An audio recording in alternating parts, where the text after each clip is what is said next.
কাল কিয়ামতের দিনটা বড় ভয়ঙ্কর হবে, এত ভয়ঙ্কর বন্ধু। আমার নবী বলেছেন উলঙ্গ অবস্থায় মানুষগুলো হাসুরের ময়দানে একত্রিত হবে রে।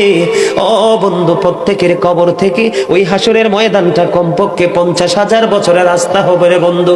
এই জন্য নবী যখন মেরাজের রজনীতে বোরাক দেখেছিল, আমার নবীকে আল্লাহ দাওয়াত দিয়েছে, বোরাক দেখে আমার নবী এত ক্রন্দন করেছিল, মনে হয়েছিল যেন আমার নবীর চক্ষু মুবারক দুইটা ঝর্ণা হয়ে গেছে।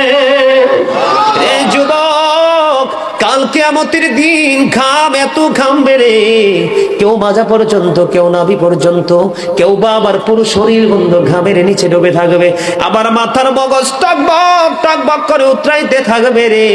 আল্লাহ বলেছেন লা ইয়ামুতু, people will not die that day, সেদিন মানুষ আর মরতে পারবে না। আল্লাহ বলেছেন ফিহা ওয়ালা ইয়াহইয়া, people will not be able to live that day, মানুষ